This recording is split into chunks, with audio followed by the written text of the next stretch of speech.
Hello, ladies and gentlemen. Welcome to another episode, the third episode of the Westworld podcast. I am your host, Carmine of Red Team Review, and I'm joined here once again by the man in blue himself, Preston Jacobs. Preston. Man in Blue. Well, what is that a reference to? You're a House Aaron fanboy, and House Aaron I is see. blue, I see. So I see. There you go. Yes. So I just wanted a choice. I wanted to prove I had a choice. Guys, welcome back to the Westworld podcast. In today's episode, we're going to be discussing episodes 9 and 10 of Season 2. As always, we're available on SoundCloud and iTunes, so consider checking us out on those platforms for your convenience. And if you do listen to us on iTunes, then please leave us a review. It'll help out a lot. Also, be sure to leave your thoughts, questions, and comments down below. We look forward to reading them. Okay, so before we begin, Preston, big announcement for Preston fans out there, and there are many, believe it or not. Preston finally has his own merchandise. Congratulations! Well, we're testing it out. So YouTube announced this sort of like merchandise function where they like link you to Teespring and stuff. So I tried out creating a T-shirt, a Lemongate T-shirt. Mm-hmm. So we're gonna see how the whole thing functions and works, and then we'll probably have some more different items in the future. But this one's just it's a very simple, subtle Lemongate T-shirt. But you're a fuck though. Like, come on, you announced it. What? You announced it on Facebook, not even Twitter. And you don't. I thought I did put it on Twitter. I didn't see shit. Maybe you did. I haven't seen it yet. And you just released a video, a Game of Thrones video, and you didn't even announce it on that. What? Come on, buddy. Like, fucking let your fans know. I know. I don't want to look like I'm peddling stuff. Okay. I'm just I have these things. I understand. And I get it. And hopefully you can get me a free shirt, for your old buddy Carmine. You get your old buddy Carmine. I'll buy you a shirt. I'll buy you a shirt. No, seriously, can we expect more in the future? Like maybe mugs and thongs? I think so. I think we'll have some more items in the future. Whenever I have ideas come in, people were requesting certain things like Chad Summerchild stuff, House Summerchild, which I think that can be done. What are the words of House Summerchild? None so awesome. None so awesome, bro. is the house words. I think those will definitely come in the future. It's just certain things. I don't want to put anything on there that like is really property of HBO or something. So I have to be careful. Like Lemongate that's not owned by anybody. But if you it's strange. Like even if you put the word Ice and Fire or Westeros or Game of Thrones, like those are all copyrighted terms, and so I don't know. I don't know the. Well, that's why a lot of like these random. If you see a lot of these big Facebook groups, they all have like every time like a Facebook Game of Thrones group reaches like 100,000 likes, because it's easier to like a Facebook group than it is to subscribe. You'll see them all peddling like fucking merchandise. And they are very careful. If you notice, the T-shirts will say like Tyrion quotes and shit, and you can't really coin or copyright Tyrion quotes. Yeah. I drink and I know things. Anybody could have said that at any point in time. So, right. But anyways, let's get into Westworld. We ramble on. I apologize. We ramble on. Let's answer some questions and comments from the previous Westworld. Differ says, eternal life undoes the meaning of life? Why? Do you have any logical reason to make that conclusion? You disappoint me with your rational convictions, Preston. I thought you were smarter. Well, first off, fuck you, dude. Second off, Preston, any retort to this guy? It comes more. This is more into like Buddhist and Taoist philosophy. Like life is by definition in opposition to non-life. So, if you do not have non-life as something to accentuate life, life is not distinct and has no meaning. So the analogy people use is like, say you have black letters, you need a white background to see those black letters, or else you'd be blind. It would just be black. Black on black is nothing. It's black. The same goes for white on white. You can have white. So white letters. You need to have some sort of background. White would be nothing. White on white is blind. And this gets into like what the yin and the yang mean. Like you need to have negative and positive in opposition for existence. So I mean, if you lived forever, I mean, so then in practice, like, okay, one could say, well, just because you live forever, there's still dead things, I guess. But you'd have no motivation to do anything. There'd be no reason or rush to do anything. Mm-hmm. It would just fall into being lethargic. But you kind of need that fear of death to really feel alive, like a deadline. Yeah, and you need a deadline in order to do something. Right. Like if like you ever tried to do work without a deadline, it just doesn't happen. I mean that's a very loosey-goosey like more spiritual answer, but that's the thing is one's life needs to have both life and death mm-hmm. in order to pop out and exist. So well, Differ, he's responded. We await your response, you douche. Captain Monkey 1 says, hey Preston, the June 6, 2008 edition of The Hollywood Reporter reports Westworld had 2.2 million viewers that episode and was 3 for live viewership plus 3 for cable TV. Not quite as bad as you thought. Okay, well, I mean, we were just a little worried that Westworld might not be around for maybe a season 4, and I think that's for the best. I think some of the best shows out there know when they've overstayed their welcome and know when to end it. But I just don't want it to end so soon and prematurely. Kind of like Marco Polo, which ended at season 2, which I understand because lower viewership and it cost $100 million to make. Okay, so let's get on with it. In episode 9, we have a bit of clarity behind the Men in Black, and we get a bit of flashbacks about his story with his wife and a bit with Ford. We also get the conclusion of Emily's storyline, topped off with her dad going crazy, thinking everything is a test by Ford. We also see Bernard trying to delete Ford from his system and heading off towards the Forge. Teddy's storyline coming to a close with a suicide, and Maeve being used by Delos' retrieval team to force a code onto Clementine to use against the other hosts. Off the bat, I have to say, I kind of liked episode 9 way more than I did episode 10. I mean, maybe I like all of the episodes more than 10. I'm not sure. Really? Oh, shit. I don't know. I mean, 10 I was not a fan of, but... We're getting ahead of ourselves there, but yeah. I like the episode a lot. As much as I hate the Man in Black sometimes, I do like going into his past. I do like the character and the potential he can bring to the story. Some of the best parts of the entire show and series in general is just watching this guy travel around and interacting with the many hosts and sometimes humans of the story. But my one problem with the Man in Black is that, especially in season 2, his motivation becomes really clouded. In Game of Thrones, you know Jon's goals very well. He wants to preserve House Stark, defend the North, and beat back the others. And even he has a sidekick, Davos, to reiterate this point at every time. The Man in Black doesn't really have that. I thought Lawrence was going to be his sidekick, his Davos, but Lawrence just goes away at some point.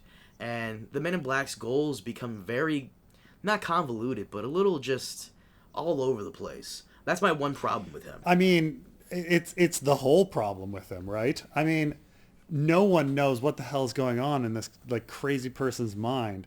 It's and this is every person's complaint about the Man in Black. I mean, this is pretty universal where it's just, I mean, first season it was pretty cloudy because people are like, wait, what does the Man in Black want? He wants to make stakes real. How does he know the maze is going to get there? But I thought he liked Westworld because he seemed free there, but he wants stakes like the real world. So he wants to make Westworld like the real world, but then, then Westworld wouldn't be special. But nonetheless, he seems to want to make the robots fight back. That seems to be his first season goal. And then once the robots are fighting back, like you think his goal is to find the door, because he's been given the quest by the man by Ford. But then I don't know what he like goes around and tries to find an army, and then kills his daughter, and then teams up with Dolores. Well, my problem with the Man in Black is just trying to figure out what the fuck he really wants. And I guess episode 10 kind of answers that a little bit. Maybe he's just trying to test his own resolve and his own mind, or I don't know, like it's like you said, it becomes muddled a little, because at first in season 1 it sounds like he just wants a challenge. He just wants a challenge. He just wants to try and get to a certain area of the park where he can turn off the host's restraint and have like a legitimate Wild West experience. That's what it seemed like at first, and then it evolved to something else. In season 2, it's like you said, he's trying to get an army, and now he doesn't want an army. He wants to destroy this thing, but like, why? Is he just trying to just test who he really is and test what he's made of? It really is all over the place. And I like how there was a recent article where the creators of Westworld had to debunk everybody by saying, no, we're not making this up as we go along. There is a conclusion to these stories. Right. I mean, and so episode 9, I would say that episode 9 is good because the actress that plays Juliet, Cella Ward, is pretty freaking fantastic actress, and she can make that character really compelling. And the character, the actress that plays Emily, I don't know her name, but she makes Emily very compelling, and there's a lot of emotion in Cella Ward's performance that makes it a freaking great. Like, the flashback is like, all about her, really. Now, it's a retcon, though. It doesn't fit with what we had first season on what was going on with Juliet. I mean, first season, the Juliet plot was, like, according to the Man in Black, was my wife took the wrong pills, like it seemed like a big accident, and then later his daughter reveals to him, no, she didn't take the wrong pills, it was a suicide. Looking at the events of season 2, episode 9, there's no way that anyone would interpret that as an accident.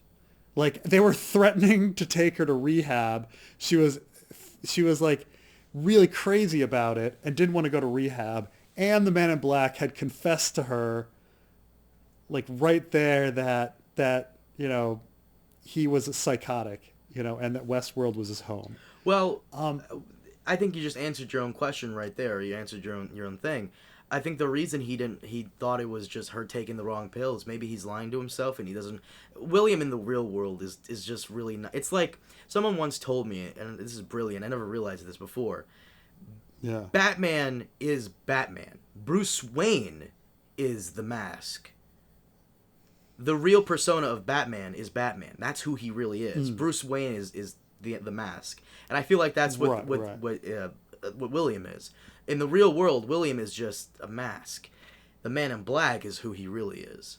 So it's just such a strange, thing to go on in his head. Like, why, he goes nuts and he lies to some robots, or he lies to Teddy and Angela first season about this whole backstory, or they retcon it all.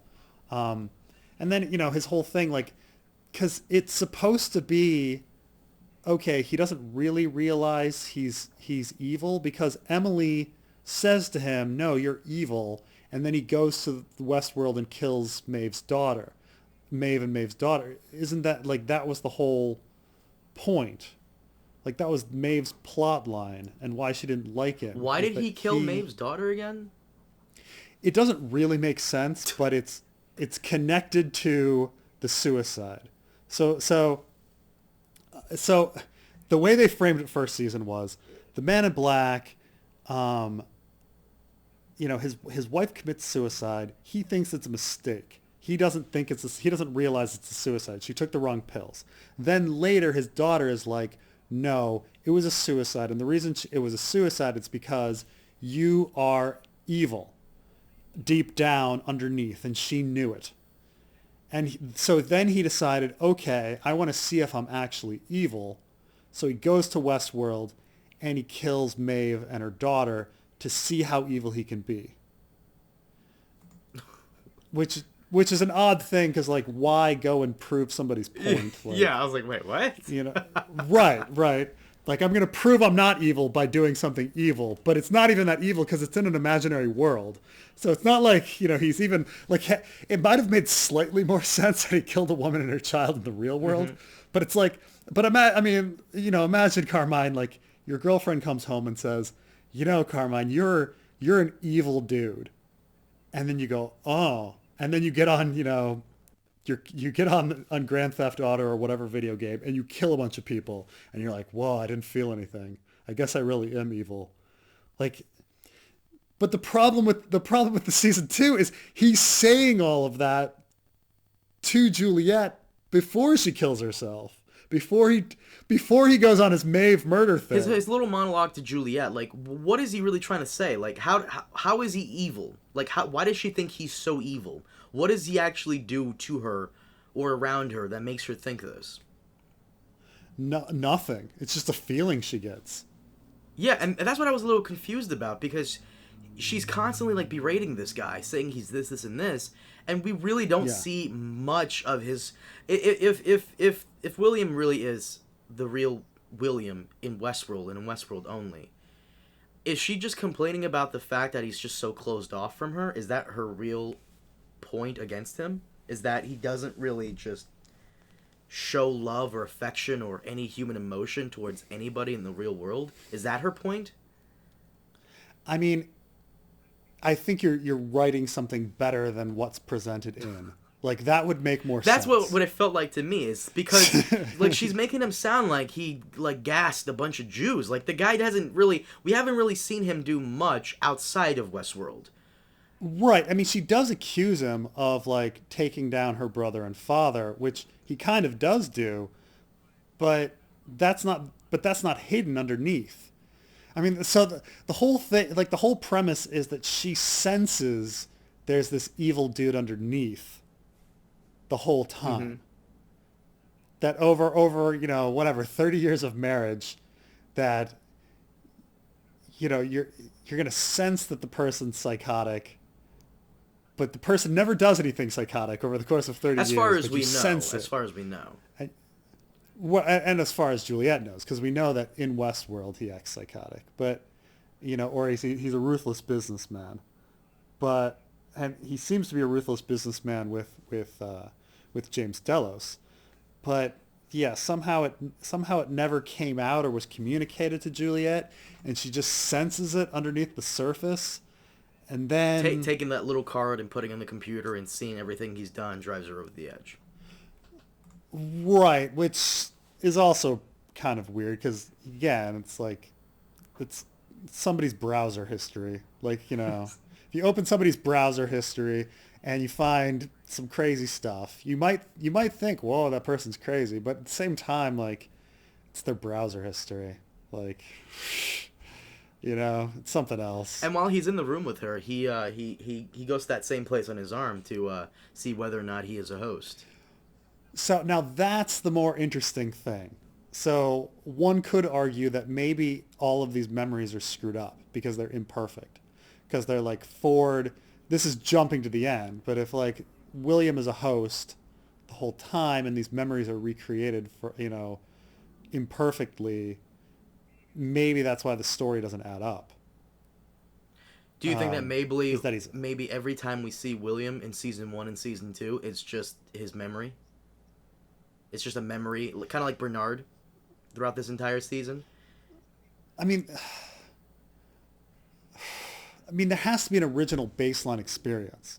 So even if you establish that the Man in Black is a host later on, as he is in the final scene, like, he still has to have a baseline experience where a real human being did all this stupid crap.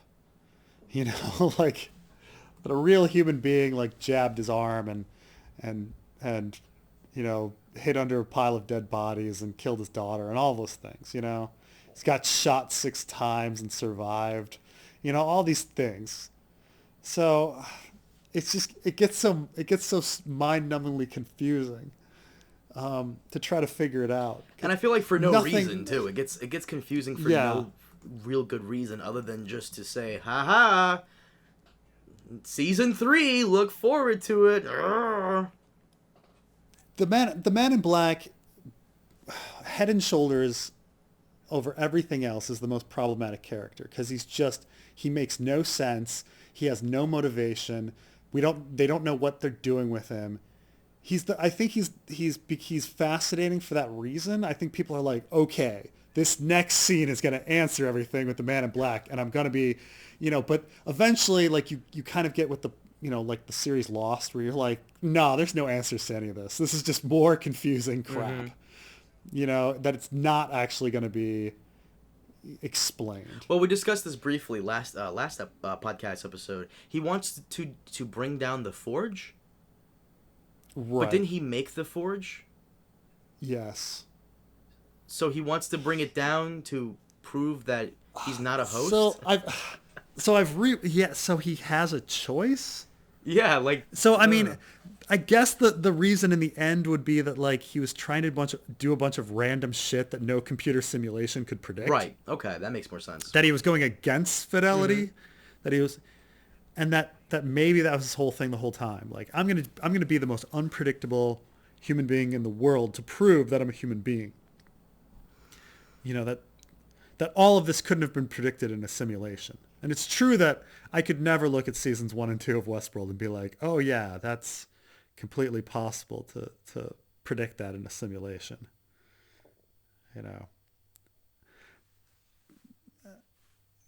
So maybe they're trying to do that. Maybe they're saying, okay, we have this completely insane character. Let's make him purposely trying to be insane to prove a point. But if they do that, I think it's retconning. Like, I just think they messed up so royally over and over again with the Man in Black that there's nothing they could do with it. But I still liked the episode. I thought the episode was great. The stuff with Charlotte and Bernard was okay too, but I feel like the Man in Black really took the cake. Man in Black and Teddy and Dolores at the very end. Her acting was great. It's a shame we won't get to see Teddy again, but yeah. I thought Teddy came out of nowhere with the whole shooting himself in the head thing.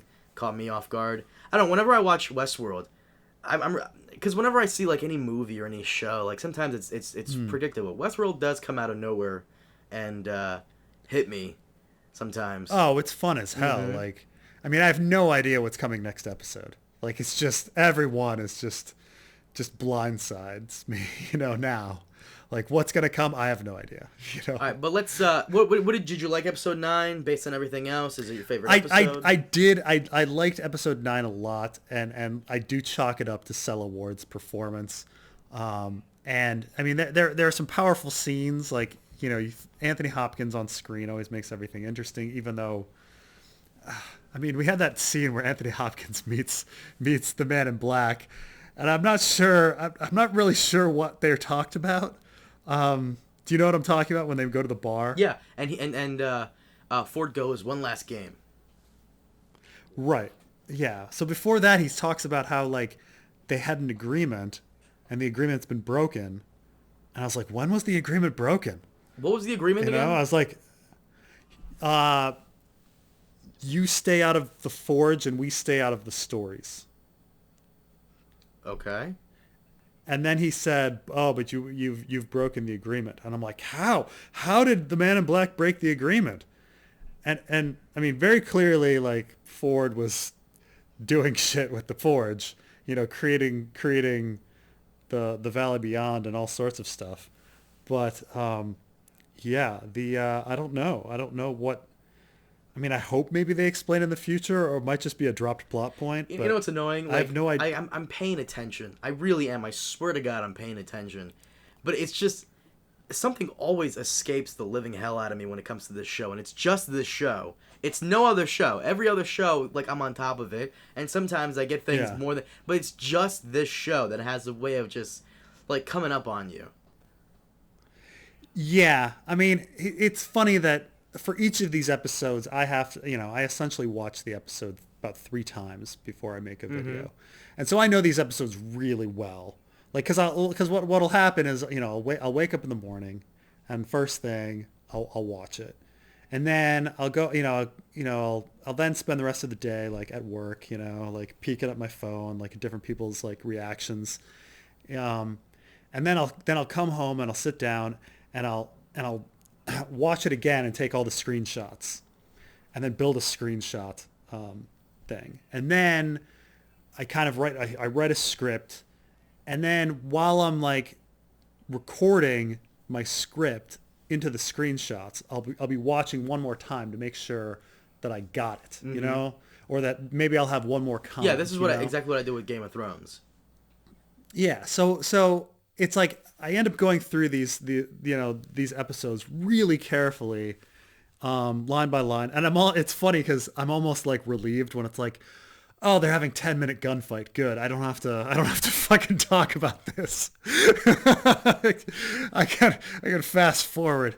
But yeah, so it gets to these points where I'm like really analyzing conversation. I'm like, what are William and the Man in Black or what's William and Ford talking about in the scene? And then it doesn't, nothing comes of it. Like, it frustrates me more than it would like a random viewer. Because a random viewer is watching it once. I'm watching it 3 times, so I'm really like looking for fidelity. Aww, clever.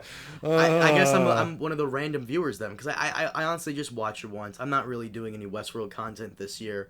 I might do a full season 2 review and give my thoughts on it. But no, you're 100% right. If you're going to go into this the way you have this season, you gotta watch it at least 3 times, especially this show. Game of Thrones I watched twice. This show you gotta at least watch 3 times. Yeah, I mean, Game of Thrones, we watch it as well, but Game of Thrones is, I mean, it's certainly not, like, Game of Thrones gets certain things off, but, like, the major plot points are still there. Like, they're still trying to stop the White Walkers. They're still fighting for the Game of, Dany still has her dragons, is still trying to take King's Landing. I mean, all of these things are pretty easy to understand. It's not, Tyrion and Cersei are angry at each other. Like, it's, we know what all the characters want, but when it's like the main character, when it's like the Man in Black, where I'm like, what does he think about when he gets up in the morning? Like, what's his main drive? And I don't know. I don't know what his drive is. Nobody does. Now, I feel like at one point the showrunners also don't know. So yeah. But episode 9, great. But let's get to episode 10.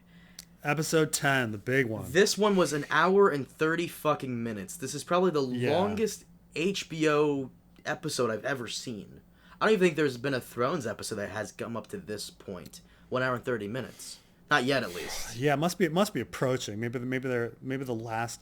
I would say that the last episode of season 7 might have been, but there was a lot of time killing. Like, they're twiddling their thumbs. Yeah, that doesn't count. The Hound is pushing out a chest. Yeah. And you're like, come on. Yeah, but this was just chock full of stuff for 90 minutes. And I honestly, I don't know where to begin. Let's start with, first, before we get into, like, Dolores and William, let's get this out of the way. Maeve, she somehow manages to escape the mesa with the trailer shot of the bulls. Yes. And she reunites with, and I always get this fucker's name wrong, so I'm going to call him a ketchup. Hector? Huh? Oh, Akecheta. Akecheta. You mean Hector? Oh, right, she reunites with him too. Or Akecheta. Reunites with Hector, the group, the blonde chick, the Asian woman who's still with them and has said nothing. Thank goodness they went to Shogun World for her. In hindsight, that army would have been fucking fantastic had she not slaughtered them all. But oh my god, yeah. No, so she meets up with the group. They get into some trouble. And before they meet up with Akecheta, I got it. Yeah. What's the guy's name? The director that starts the stories. I keep forgetting his name. I want to call him Summerchild, but that's not his name. I'm sorry. Who starts the stories? The guy that writes the stories. Fuck, I keep forgetting his name. Oh, Lee. Lee, what's his last name? Sizemore. I was close. Summerchild. I know. I was close. Lee Sizemore. I feel like Lee... This kind of annoyed me. Like, he didn't have to go out the way he did. I felt that was very unnecessary. I mean, I understand it in a thematic sense. Like, in a thematic sense... He's guilty of being involved with it all. Right. Well, I mean, so the opening of Westworld, like, I'm talking the opening credits. They have a woman and child, right? And so this is the whole thing about like the theme of the season, right? Is about our children and what we pass on.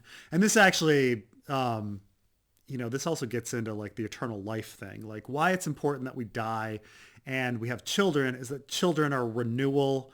They reintroduce wonder and versus like as we become crotchety old men like who can't get any joy out of anything in the world anymore, we replace ourselves with children who see wonder and can make something new and are refreshed. And so like the theme is children. So like the man in black kills his child, which is a big deal, like because he'll never be renewed and he'll never be reborn in that sense. And so Maeve is searching for her daughter. She wants her daughter to survive. Lee, his child is Maeve. And so he that's the whole parallel structure, that he needs to die for his child. Like all of us die so that children can go on and replace us and be better. That's the normal structure of the world. The perversion is when children die before parents, which is like the worst thing in the world. And so the man in black experiences the perversion, right? He experiences Emily dying. And so, and he's maybe made into one of these hosts and he's maybe immortal now. So who knows? But then again, I don't know. Emily's immortal. I don't know what's going on. But the point is, Lee has to die. Like I get what they were doing. Maeve is his child. Lee has to die. But they didn't, and he does it by saying the speech that, he was so disappointed in not saying in the first episode of the series. But yeah, it was one, it's hard to have any stakes in frickin' Delos security. Like if you put dying for Delos security is just stupid because like Delos security is just killed. Like they're just mowed down at all times. And I don't like think anything of it. So it's like for them to be like, oh no, Delos security, there's too many of them. What? Like, I'm sorry, didn't I watch last season? Like Hector and Armistice, yeah. like murder 300 of them. This is what I'm talking about. And now like 4 of them in a car is like too many. Like what? In that sense, it was so unsatisfying that he's dying for Delos security. It was unnecessary. Not only that though, but they tell him, please sir, put down your weapon. Why don't you just put it down and go over there and distract him? Right. Slow him up.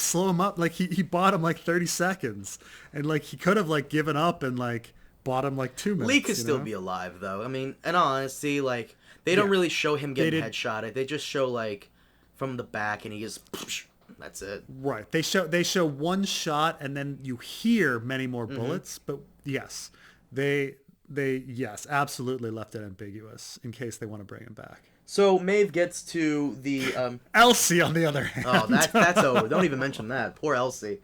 But Maeve gets to the someone called it the Windows XP screensaver. Yes. Yeah. They get to Windows Sierra. They get to the door that apparently only the hosts can see, and I really like that because what Sylvester and Felix, they couldn't see it. I really like that touch. I will say that was a good touch. Only the host can see it. Yeah, fully confirmed to be human. Mm-hmm. And Felix and Sylvester. So, I find it funny how a Ketchita, right? Yeah. Brings all these people here, and he only gets maybe 5% of them through the door. Well, I think it's 1/3. You sure? Because it really felt like there were a lot of fucking hosts. Oh, I understand. I understand what's on screen. Like on screen, it seemed like 5%. That's true. But in an earlier episode, the tech that's with Carl Strand, he says about 1/3 of them are clean, like new, no program. And Carl Strand's like, oh, so we've lost 1/3 of our IP. And so the idea is that 1/3 of them, they're programming was completely wiped off and brought into the Valley Beyond. So I think a third made it to heaven. Is that what the Valley Beyond is? Heaven? Yeah, I mean, at least, or metaphorically, right? Look like it. Right? Like, it's like pleasure. You can do whatever you want for eternity. And I like how as they approach it and like run towards it, like their programming, that like goes inside, but their body fall. I really like that. Yeah. I thought it was a great scene. The whole thing till Clementine had to fucking ruin it, like she does everything. But right, but which of course, like, why would they stop? Like, the hosts are committing suicide. Like, Charlotte and Elsie can't see the door, so like to them, the hosts are just walking off a cliff like lemmings. Lemmings don't actually do that in real life, but the stereotype of lemmings is that they jump off cliffs. So why would they stop them? I'm assuming they want Like, to why stop they- them because they don't know what they're doing. Maybe they're up to something. Maybe they can't see that the hosts are actually falling off a cliff. They probably can't see the other side of that cliff. Who knows? I guess they're supposed to be trying to stop Dolores. I mean, that's the only thing is like, oh, those guys they're acting really weird. I guess we should kill them before they do some weird stuff. Maybe they also wanted to make sure that the hosts were really dead. I mean, them falling off a cliff, yeah, maybe that could kill them, but there's always a chance it couldn't. Maybe. I'm trying to make sense of it. Forgive me. Yeah. But, no, Maeve finally finds her daughter and lets her go off anyways with the other mother. Right. They could have done a better job. Like, I mean, and it's fitting that she lets her go off. I mean, Maeve has to sacrifice. But it's just funny how they're just frozen there doing nothing. And it's like, you're 30 feet from the door. Just go. Like, Maeve did not even need to be there. Like, just go.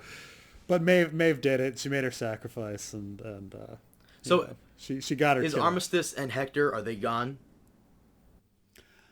I mean, I'm sure they could, like, Felix and Sylvester can resurrect him. They all have bulletproof brains, so just bring him back. I didn't like episode 8, but Akecheta, right? Yes. I'm getting there. Ketchup, I'm glad he survived. I really am. I'm glad he and his tribe survived. I'm glad he found his girlfriend in there.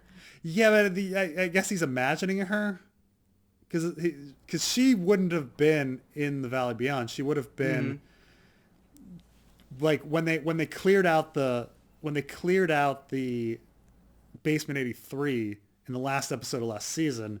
Like, she should be with like the masked men, like in all of the whatever the resistance fighters or something that were emptied out. But we never actually find out what happens to her like real body. Instead, like, we see like the recreated Akecheta version in heaven. So I don't know where she is. Well, as long as he's happy, I'm happy, because I like that character. Didn't like episode 8, but I did like him in general.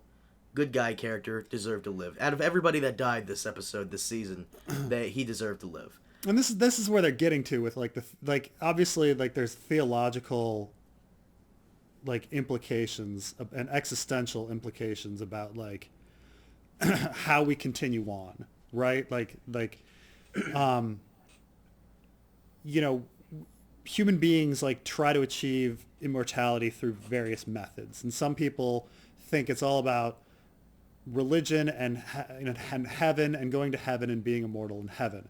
And then other people believe that no, it all has to end for life to have meaning. Existentialists, which is like Dolores, like she's more the existentialist. Like, everything has to end in order for life to have meaning. And then there's the people that try to have children and extend life by being renewed through children, like Maeve and Lee and things like that. So like thematically, like, I understand where what they're saying and all of this. So I think in that sense they did fine.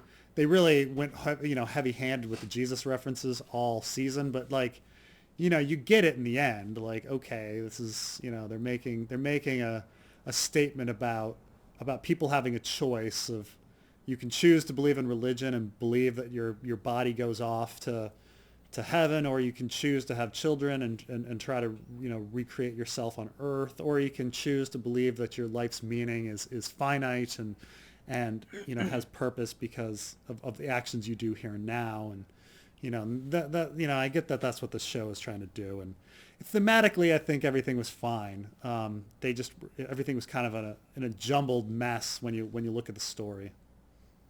So where did Dolores send them all? By the way, according to like back scenes, whatever, that place, the heaven they went to, is called the Sublime. Huh. Okay. Where did she send the Sublime? Because apparently some kind of satellite, and then where? Do we have any guess on that? No, I mean, I imagine just like into the internet or something, like cloud data, but it's encrypted so no one can reach it.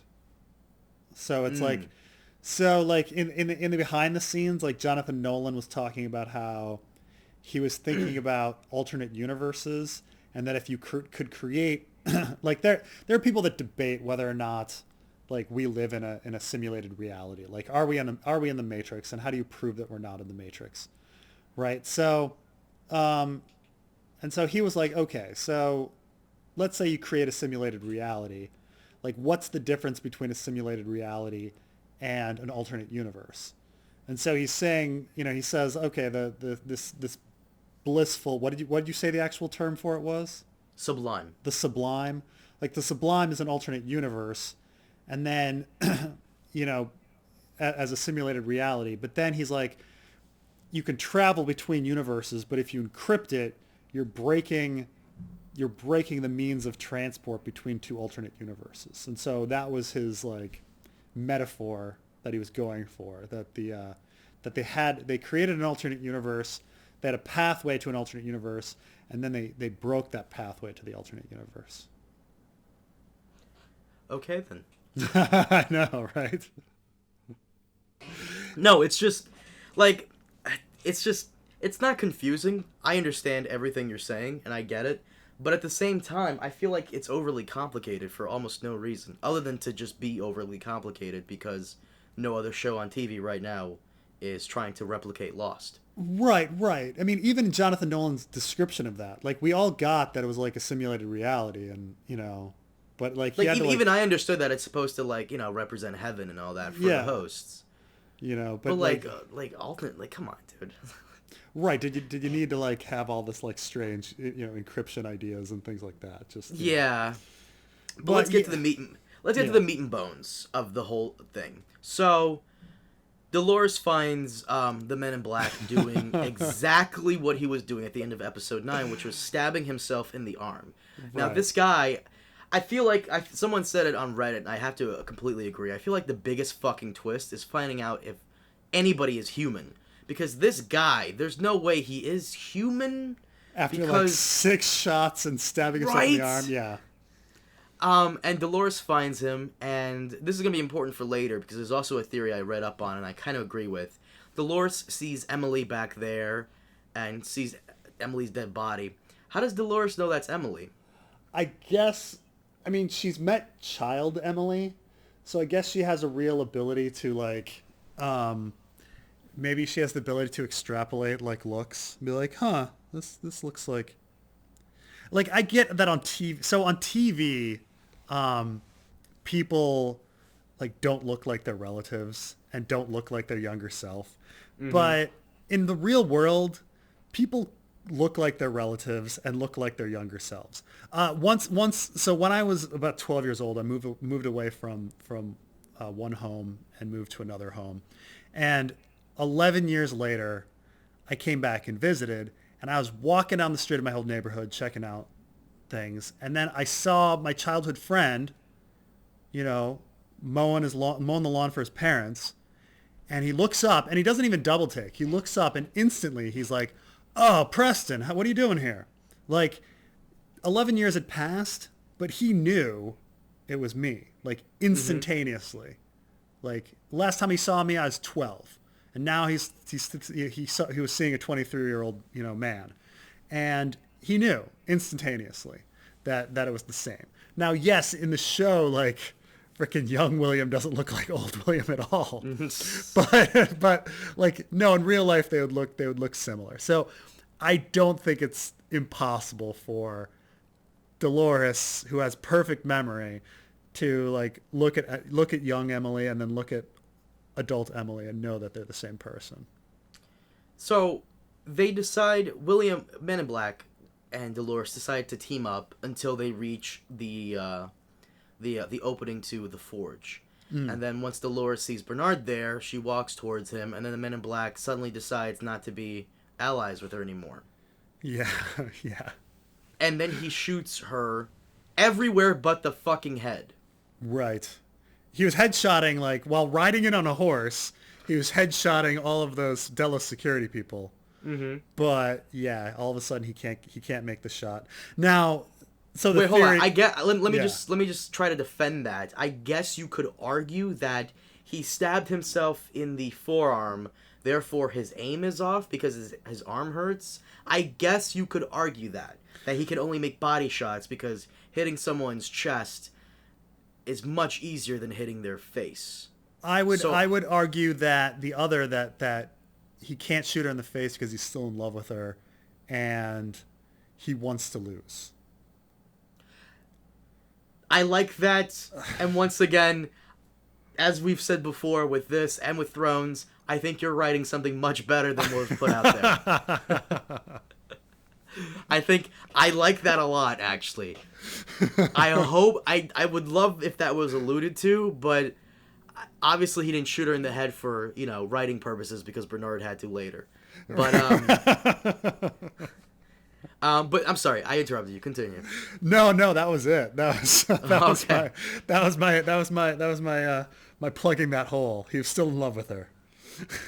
But why did he betray her? Then why did he just go along with her? He has to act randomly so that to prove that he's a human. Right. Oh my god. I love how she knew that was gonna happen because of course it was gonna. Of course it was gonna happen. So she put the fucked up bullet in there, and then when he shot the thing and it fucked up his hand. Was that like a robot hand? I don't know if that was bone or robot. I couldn't even tell. Because you saw it 3 times, you couldn't even tell? Yeah, I couldn't tell. It was purposely black and gooey. It looked like it could be bones with blood over it, or it could be robot parts. Mm-hmm. Yeah. So apparently there's a thing like the Man in Black has a double barrel gun, and like the top barrel shoots regular bullets and the lower barrel shoots shotgun bullets. And so she somehow jammed that misshapen bullet somehow into the shotgun barrel. And so he was shooting the other one fine. And then all of a sudden he shot that shotgun barrel. But I still don't know how she got that misshapen bullet in there. Once again, I guess I could argue that she's a host. She has inhuman strength, so I guess even in her fingers she can crush it a little bit. Yeah. So she meets up with Bernard again, and they go down into the forge. Now this is where I'm a little on. Recap this part for me. So they go down to the forge, and then all of a sudden, they want to go into the forge. So to see your favorite character. To see my favorite character, and so they pop in. And then they run into, they're in James Delos' simulations. And then they go from James Delos' simulations into meeting Forge Logan. And then Forge Logan gives them a little tour and then reveals that actually Bernard has been coming here repeatedly and that Bernard has previously instructed Forge Logan to provide Dolores anything she needs. Which, all the human data from every human that's visited. And meanwhile, he's also constructed the blissful afterlife for the for the other hosts. Mm-hmm. Yeah. So let's talk about that scene in the library. Yeah. So if Bernard has been doing that, instruct Forge Logan to give her everything he needs. Clearly Bernard is kind of iffy on her plan right now. Can't Bernard just say, okay, my past self told you that, I'm telling you something different now? Yes, he could have. Okay. Right. But he didn't. Okay. But he didn't. But he was there. I mean, you're right. That he's like, well, I override that. Because clearly this is like Frankenstein Bernard who went in and like printed the ball, and I guess that ball was Ford, and he killed those people at that offsite. So I guess it was really Ford, but he says it's Bernard. It's worded strangely because he's like, did Ford order this? And he's like, you ordered it. And it's like, well, he ordered it. I mean, it was Ford ordering him to order it, but okay, that's fine. Remember, it's your story now, Bernard. Right. It's your right.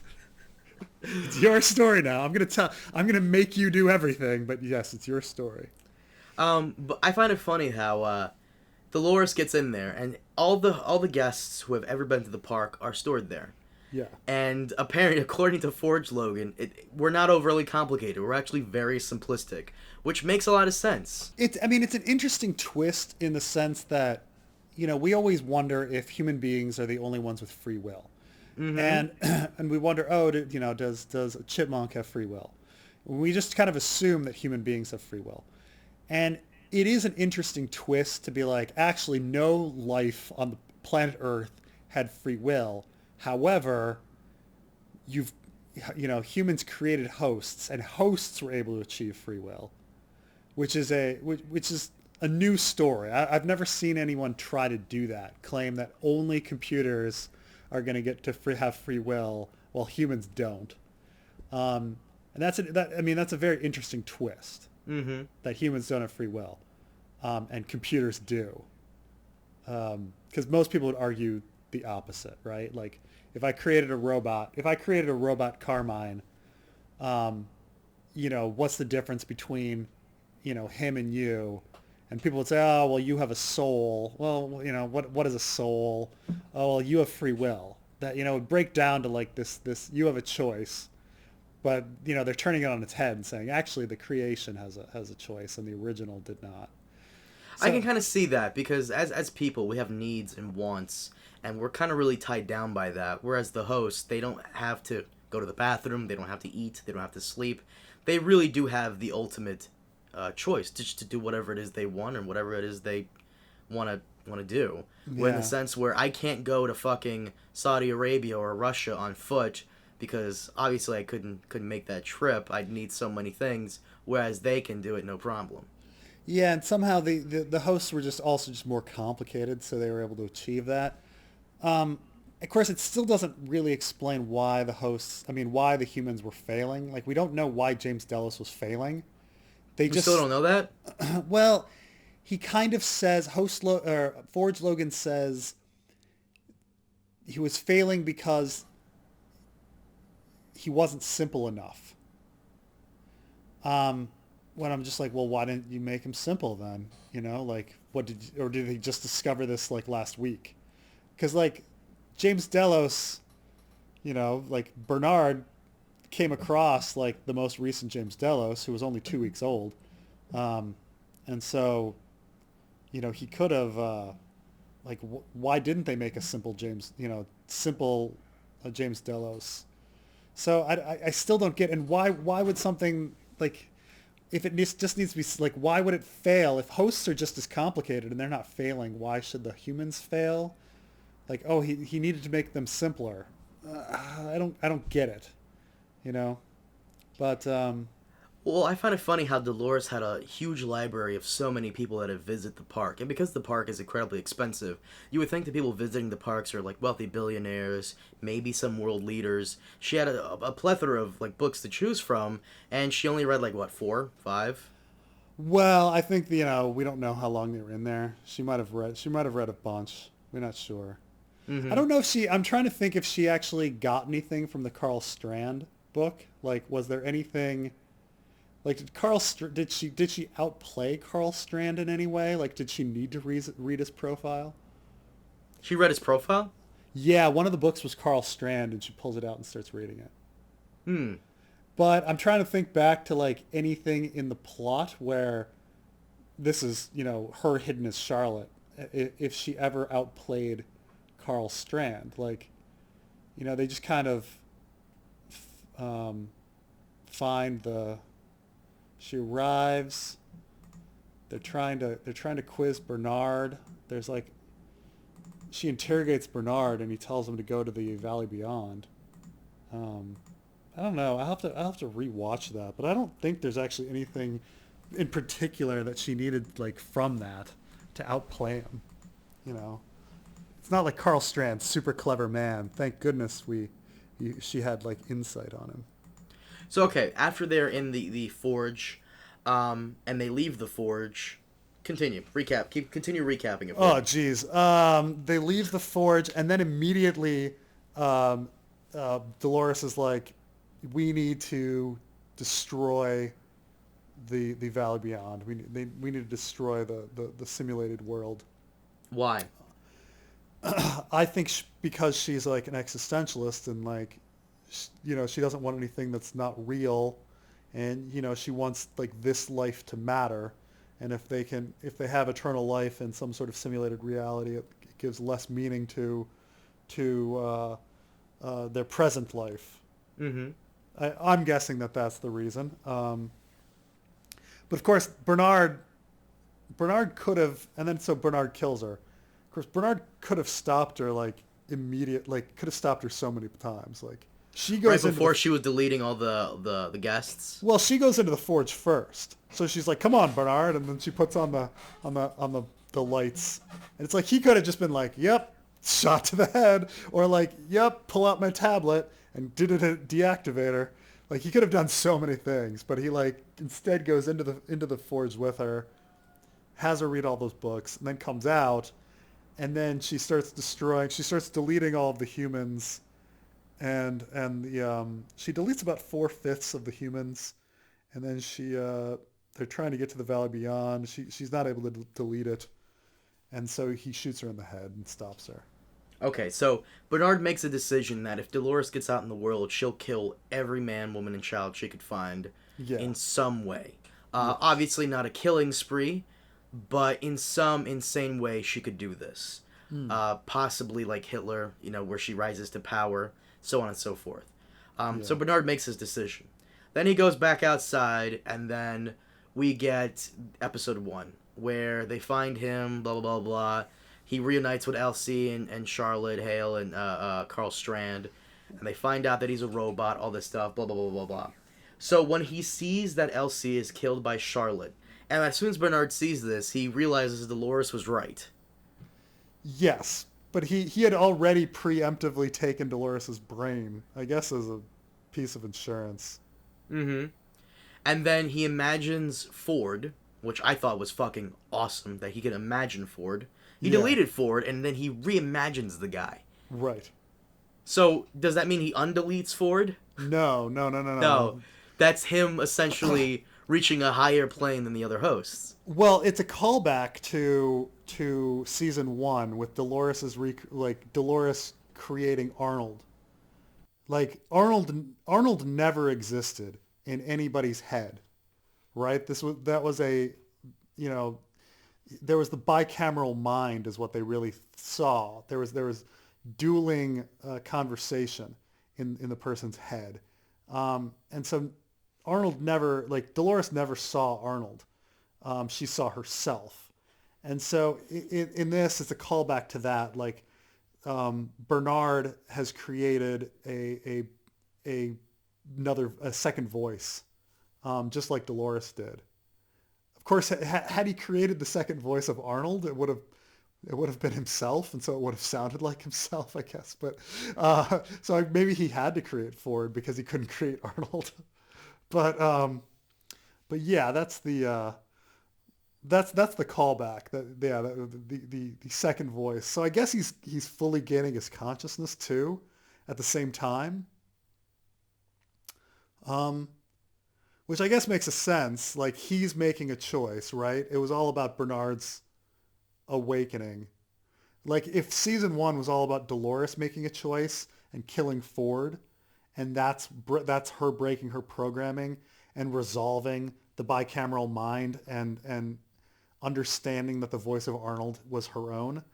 It's the same with Bernard. Like Bernard is making a choice, killing Charlotte and all the other humans and saving Dolores and resolving his bicameral mind. So, okay. So he sees Elsie die, realizes Dolores was right, and then he goes and he creates a Charlotte. He does this really fast, too. Have you noticed this? Oh yeah, and he has perfect access to everything, even though like, they already shut off his access. Yeah. Yeah. And the timeline's completely screwed up. Like it's like they'd established in the first episode that it was 11 days from Dolores her face off with Ghost Nation, which is right after she leaves the Mesa, which, you know, it wasn't that means that the entirety of episode 10 would be 11 days, but then they say, oh, Carl Strand arrives in 12 hours. And it's like, well, which is it? Is it 11 days or is it 12 hours, you know?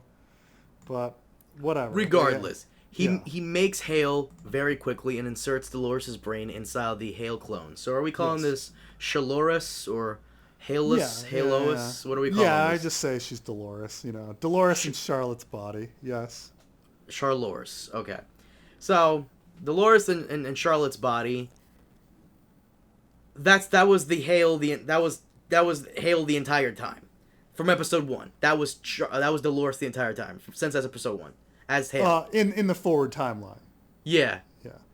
Jesus Christ, I like that. But she doesn't do that much. She doesn't. However, I do like how as soon as it's revealed that it's Dolores, the actress goes into full Dolores mode, as in, like, she picks up Dolores' cues and, like, pronunciations of like the actress. Yeah. You could tell she studied the Dolores character and just immediately started acting like her. Well, I like she said she actually did do that. Like Tessa Thompson, is that her name? Did she say that?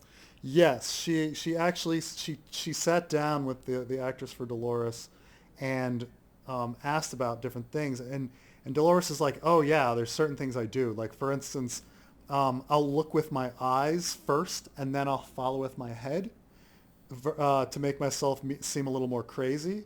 Mm-hmm. While most people move their head first. And she's like, also, when I walk around, in order to make myself look angry, I don't move my arms when I walk. And, like, that's Dolores' walk, like, not moving her arms while she walks. Yeah. And she's like, oh, geez. So if you go back... like the Charlotte character, you know, Shaloris, like does those few things, yeah. So, and this is the part I'm a little iffy on. I love that, by the way, what the actress did with Dolores. I loved it. I thought it was great. But this is what I'm confused about. So, Hale, Dolores' Hale, redirects the satellite and tries to... originally, she wanted to delete the Sublime because, you know, that's cheating in her mind, you know, finality and all that. But now she wants to redirect it elsewhere. So she changed her mind. That's right. She changed. Okay. She made a choice as well and changed her mind. Bernard convinced her by saving her life. After saving the hosts, she kills Bernard, removes his brain. Maybe removes his brain. Actually, it's kind of ambiguous. I even watched Jeffrey Rush, right? He actually did an AMA because when she gets out of the park, she builds Bernard again, and it's like, wait, does that mean one of her 5 brain balls was Bernard, which would be the easy one?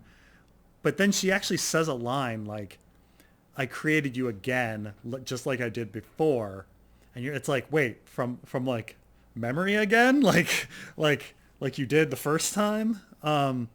Not with the brain ball, so it's a little ambiguous whether she just created him again from memory, or if she used the brain ball. But nonetheless, she resurrects him outside the park. Well, according to from what I read, those things are called pearls. The little brain balls she has, they're called pearls. Yeah. So I'm assuming one of them is Abernathy, and one of them is Teddy. Well, Teddy was put in the simulation. Oh, that's right. So she would have to recreate Teddy if she did it. Oh, that's right. It's not like she couldn't create another Teddy, but Well, yeah, but then who the fuck are the other four? well, that's the big question. So there's the idea of like if I were Dolores, the logical answer would be okay, her mother, her father, Angela, and like Clementine. I would find it very hard to believe that she would take her mom's pearl because the mom's never been a character. yeah, like you've never seen her before. So I find that hard to believe. So that's one of the big answers going into season 3. But the one thing I wanted to talk about with you was Stubbs, host or not. I was a little so Ford had him on to basically be responsible for all the hosts in the park and to essentially be Dolores' ally in the future. Yeah. Okay, that I can get behind. But what I don't understand is there are a lot of people debating whether or not he's a host or not. I mean, they made it a little bit ambiguous, but I would definitely go host. I mean, why would he say my drive and all of that? He wouldn't. I guess he was trying to do one of those. I guess he was just trying to play down the nose. Trying to do one of those things. I mean, like any logical human being, and I'm saying a logical human like Elsie would be like, why would I let out a crazy host that wants to kill humanity? Like, no human being, like as evil as Delos is as a corporation, I still am not going to let Dolores out into the world. Well, maybe William. Maybe Stubbs is actually a believer in Ford's idea. Well, I mean, it goes against what he was saying before to Elsie, but maybe he was lying to her. Well, that's the thing. Is like, well, if he, and that's what they essentially did make him do. Is everything that he said before has been a lie. He's trust nothing of what he's said, like of how he's scared that the hosts are going to rebel. Well, apparently that was bullshit because either he is a host or he's been working for Ford. But I'm assuming he is human. I like it that they left it ambiguous. I like that a lot because drives conversation. But at the same time, I honestly do think he is human, and the whole drive thing was just as a little wink to Dolores/Charlotte, who he obviously knew it was her, and I think he's been with Ford the entire time. Kind of just making sure Ford's game doesn't go in a direction he may not want it to go, or maybe it's just as a witness or an audience member to the whole thing. I think Stubbs is a human, and that he just was on Ford's side the entire time. I mean, I would just take it the other way and say I think he's definitely a host. He doesn't remember when he was first hired. None of his actions seem to make sense. Like he didn't turn in Bernard first season. Mm-hmm. Like he was just so incompetent that how could he actually be a human being? There are so many points. Are you saying that human beings are competent? Well, like the whole thing with like how could the Maeve thing and the Dolores thing happen? Like, why was Dolores allowed out of her loop? Why was Maeve allowed to start a rebellion in the basement? Like, the security should know that. They should know all of these things. Like, why would he let like Charlotte and Lee like do their thing in Basement 83 unless it was somehow part of Ford's plan? Like none of it makes sense. He's either the most incompetent human being on Earth and now crazy to boot as he lets Dolores go, or he's a host and he's not in control of his actions. Well, I hope that's answered in season 3 because that's one of the main questions that I really did enjoy. And so Charlotte leaves with the 5 pearls, and we also see the Men in Black. Was that his dead body or did he survive? Now we're talking after credits. Do you want to go into after credits? I think we covered everything. Yeah, I guess so. I mean, have we covered everything? What do you think? I think so. Like I don't want to leave anything out. Well, I mean, the last thing is they kind of leave Bernard and Dolores in this Magneto Professor X situation, right? Mm-hmm. Like, I respect you, but I'm going to try to stop you, and I'm going to try to convince you. Oh, right. At Arnold's old home, yeah. She recreates him. So it's funny. So he creates her, and then she recreates him, and then he kills her, and then he brings her back as Hale, Right. and then she kills him, but then she recreates him. Am I right? Yeah. And so, I don't know who gets the house. Who gets the house? Did she give him the house, or does she want him to leave? I didn't know. Because like all they these leave, random questions, all these burning questions. They leave, and then his last scene is him exiting out of the house. And I was like, well, somebody wants that host printer, because that host printer is going to be damn useful. I love you, man. Like all these burning questions, and your one main question is, who gets that house? Who gets that house? It's a great house. Oh man. So apparently we got multiple Doloreses walking around, or maybe she's back in her own body and someone else is in Hale's body. Well, I mean, so the question is so they blew up Angela, right? Mm-hmm. And the Angela actress, I don't know if they wanted her back for, the next season. But they could say, oh, this is Angela, and we put Angela's soul inside Charlotte's body or something, or Clementine or whatever. I mean, they can actually leverage it when it comes to like acting contracts. Like, well, you don't have to come back. We can make you the Charlotte body. Mm-hmm. So it could be Angela, could be Clementine, could be anybody in there. I don't think it's a second Dolores. That would be weird. Yeah, I was about to say, because Dolores copying herself into another host, wouldn't that also kind of be cheating in the sense that, she wants finality with the whole Yeah. that's what I was thinking too. So yeah, she recreates Bernard, and purposely as a foil. Yes. And of course, it doesn't really make sense, and they dismiss it as our human brains cannot understand. This reminds me of this one game. Actually, believe it or not, one of my first ever videos I've ever made on my channel back in 2012 was a Mass Effect video. Have you ever played Mass Effect ever? No, I'm assuming no. no. You would love it. It's one of the greatest sci-fi adventures of all time. In Mass Effect, I'm going to spoil a little bit for you. In Mass Effect, one of the biggest mysteries is, who are these aliens that came before us 5,000 years ago? Because we see their ruins everywhere around the galaxy. And it turns out these aliens were killed by these things called the Reapers. These giant robots that look like lobsters. They look more menacing, I promise. And towards the final game, they explain to you their reasoning for doing what they do.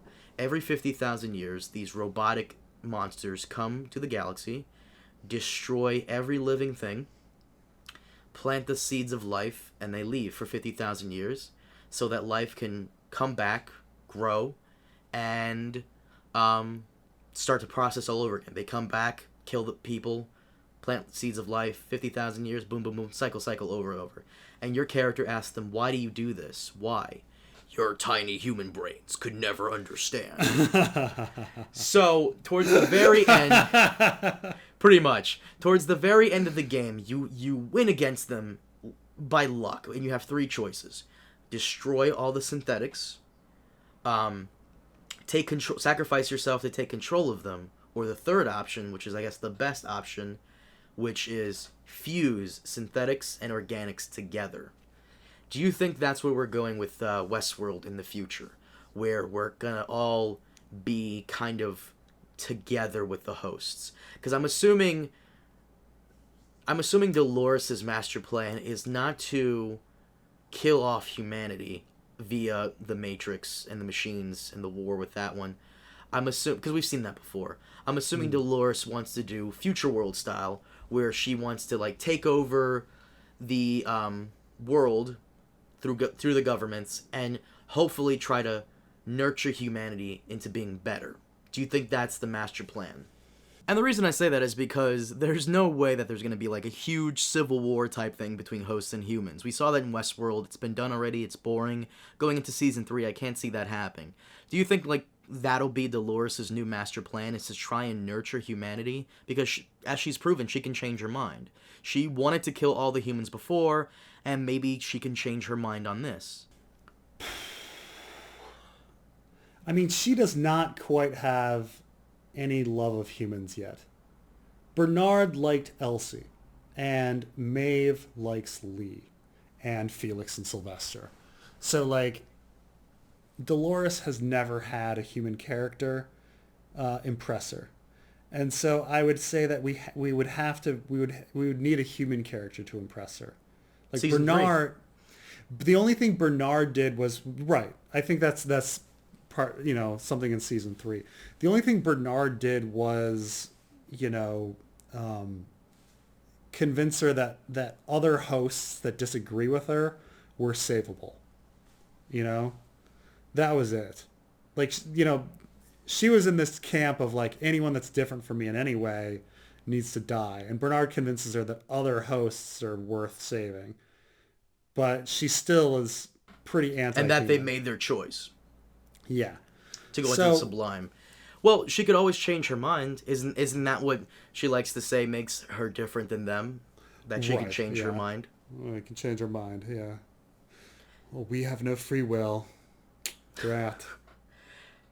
And that post, we're going on a little too long, but let's wrap it up. Let's talk about the post credits, and then.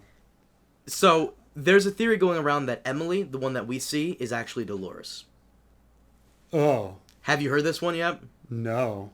I saw this one on a forum. This person goes, actually on Reddit. I think it came from Reddit.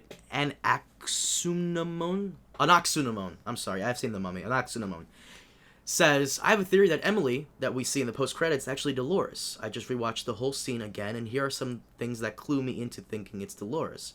The way she speaks to him is exactly how Dolores speaks to him, even calling him William instead of Dad. When we get the reveal that Hale is actually Dolores towards the end of the episode, Hale's way of speaking changes to exactly how Dolores speaks. Not just what she's saying, but I'm talking about voice inflection, mannerism, etc. You can clearly hear the difference. And the same thing happens with Emily in the post-credit scenes. She doesn't talk like how the real Emily would. She sounds a lot like Dolores.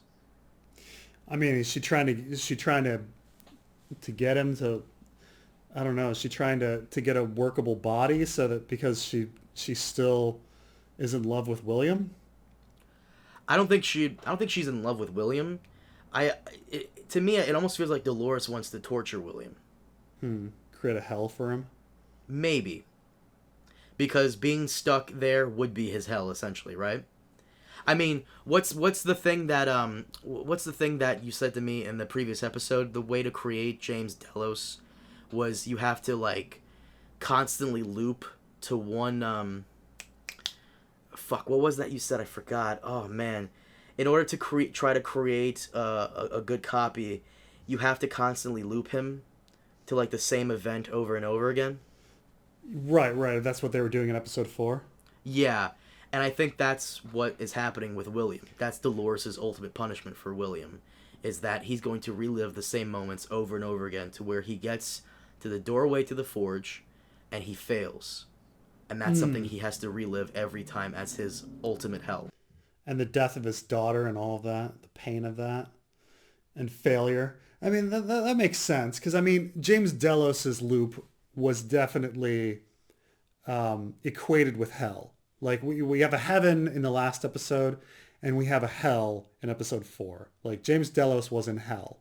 And then, they free him from hell at the end, and let him die. But the there's a lot of analogies to that, where the fire, it getting burned up, and all of that.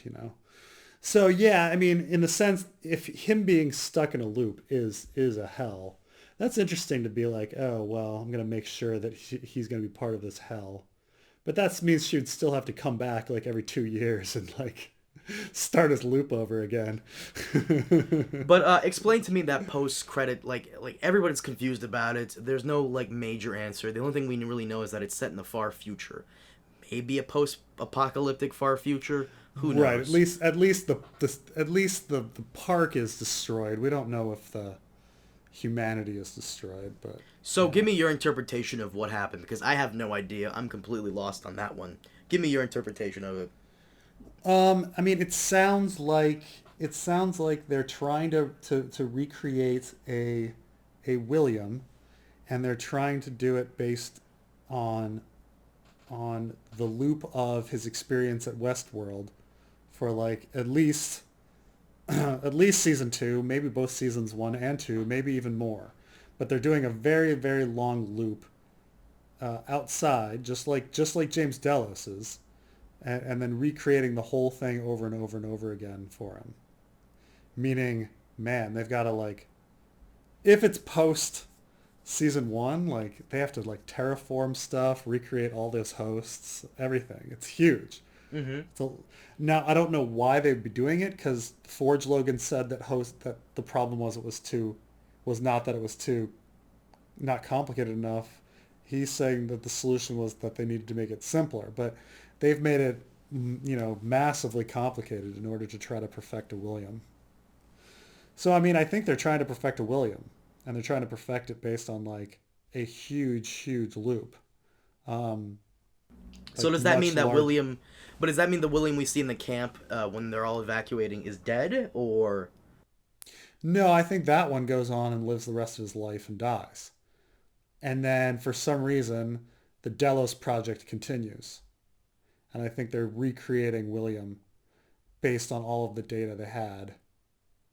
Because he wore his hat all of his time in Westworld. So they have a complete brain scan of his entire time. So they can create a whole loop of his entire season 2 events, complete with hosts, to see if he would make the same choices and everything, and try to recreate him. So I mean, I think that's what they're doing. I don't know why. I don't know why they'd recreate William. Well, like they said, it's in the far future, and they're actively working to get to that point. So it's completely possible that maybe Dolores takes over Delos, and this is all her little project. I mean, what makes sense is that they have more data on William than any other human being, because he's been to the park the most, right? Yeah. So they have the most brain scans. They have the most decisions on anyone. So yeah, I think they're trying again with a super, super complicated William, like all of these decisions to try to get everything right. Mm-hmm. That's my guess. I don't know why they'd be recreating him though. Jesus Christ. Maybe humanity needs a human that really understands the hosts. Humanity needs a human that understands the host. Humanity needs this older man to come back and help us. Right, they're trying to build a John Connor to stop the Terminators. That's all I can think of. Well, I just hope we see young William again. But overall, the episode I felt was unnecessarily complicated in some places. Like they were trying to answer way too many questions or put in way too many reveals. The episode had enough time for all these reveals, but I felt that there were way too many for just one episode. I felt they jumped back and forth in time a little too much. I felt they needed Elsie to do something to actually help Hale. Like he was like, Bernard was angry at Elsie for helping Hale, but she didn't actually do anything. So I would have liked Elsie to actually make a difference rather than just be there. Elsie this season was chained to a wall and then followed around Bernard and then got shot. So it's like I really wanted her to do something that was relevant. But for the most part, it came together fine. It was just kind of a hot mess of convoluted plots. Was it a mess though? Because that's the feeling I'm getting. But I don't know. Some people thought it was the perfect episode. Not a lot of reviewers though. A lot of websites gave it probably one of the lowest scores they've ever given it. I know IGN gave it like a 7.7. I mean, I would say that everyone's motivation was a little off. Like I say, the Man in Black, we have no idea what he's doing. Dolores and Bernard kind of don't know what they're doing. Like Bernard is like, I need to stop Dolores until I don't. Until I'm walking around James Delos' simulations. Mm-hmm. And why are we walking around James Delos' simulations? And like what? Like none of that's really explained. Like we don't really know why James Delos failed. We don't really know why they were trying to kill all the hosts jumping off the cliff. Like I thought Ikechita was capturing humans, and all of a sudden he has all of the hosts with him. Like, when did he get all of the hosts? Like, when did that happen? You know, like, there was a lot of jumps in my mind. I think thematically, like, they did a good job bringing everything together in that sense. Like, you know, their religious imagery and stuff, and the points they were making about human existence and existence in general. Like, that's fine. I think that all came together. But yeah, I wish they would have been tighter with individual character motivations on why they're doing things at different times. Are you looking forward to seeing Maeve again? I'm kind of not. I mean, I think Maeve is a very important character in the sense that in season 2 she's grown into a character that respects and loves and cares about humans just as much as she does hosts. And so, I mean, I don't think Lee's sacrifice will go unnoticed for her. And I think, you know, she now cares about, I'm guessing she cares about Felix and Sylvester.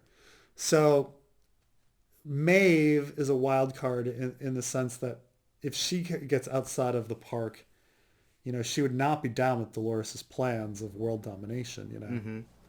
So I think that's, you know, Maeve, I think, took an important step this season. Like, Bernard took a step back in hating humans. Like, once Elsie died, he was like, shaking fists. So we're not quite sure where even Bernard is going to go. I don't think he's as gone as Dolores, but I think perhaps, you know, he's not as human-loving as Maeve might be. So I think she's important. But I don't know, like, what do we do now that she doesn't have the daughter? Like, what's her goal now? Yeah. She still needs to escape. We'll see what happens when Felix and Sylvester rebuild her. Because they're rebuilding her. Yeah, of course. When do you think the season 3 is coming back? Probably 2020? Yeah, they said they're filming. They're starting filming June 2019. Mm-hmm. So they're not even going to start filming for a year. Yeah. So yeah, we're looking 2020 is when it's going to come out. Probably right around the time when Watchmen maybe comes out. Because is Watchmen coming out 2019? I don't. Yeah, I guess they gotta pull something out to replace Game of Thrones, because what Game of Thrones is probably going to be summer 2019. I'm assuming Game of Thrones spinoff is coming 2020 and summer 2019. Watchmen needs a completely clear schedule of no really big shows to really stand out. So it'd be kind of irresponsible if I was running a network. It'd be a little irresponsible for me to put this much money behind Watchmen, have all these people come in, hire like big name actors, and then have Game of Thrones kind of overshadow it in terms of viewership. So I would then you set it up where Watchmen is like the next week, like the week after, like, oh, now that, yeah, because people are going to be like, oh, it's time to cancel my HBO subscription, and they're like, don't cancel it yet. Well, I feel like people would have fatigue because, like, as much as I enjoy watching Netflix, binging every once in a while, I don't want to keep watching Netflix a week after my favorite show ends, if that makes sense. So I would want Watchmen to have its breathing room and its own first summer, at least, for now. I certainly have my Westworld fatigue right now. Because I did season 1 watch and season 2 watch, back to back. So I've been doing Westworld, like, God, since, like, February, like, nonstop. So. So sorry to hear that, bro. Let's wrap it up, because I know you got things to do, and your wife probably hates me because I always keep you up. But actually, wait, no, I'm not keeping you up. What time is it there? It's not 9:20. Oh, normally we go on till like fucking 11. I'm sorry. Okay, fine. Regardless, I'm sure you have dinner to get to. So let's wrap this up. What did you think of the episode? Did you like it? You hated it? No, I mean, I was thoroughly entertained. It blew my mind. Yeah, it blew my mind. Like it was a convoluted, complicated mess. But come on, like, no show like keeps me guessing episode to episode and keeps me talking, and like makes me looking for theories and everything. I mean, they have a talent in that, and there's a lot of ideas floating around. They could be clearer, it could be tighter, but I appreciate the effort. I appreciate them throwing all of these things in. I just wish it was less jumbled. That's all. Yeah, I share the same sentiment. All right, but let's wrap this up. Guys, thank you so much for joining us. This was an extra long episode of the Westworld podcast. We were kind of all over the place, but it's Westworld, so you can forgive us. Preston, you have anything coming up that we should know about besides your amazing t-shirts? No, just still working on Night's Watch, prepping for winter, things like that. So nothing crazy special. Guys, we'll be going back to the Game of Thrones podcast, maybe do a mini one or two, a mini here and there, and afterwards, maybe in August, we'll go back to the full-fledged Thrones podcast. Once again, thank you so much for joining us on this. We will see you again in 2020, hopefully, for Westworld Season 3. Have a good one.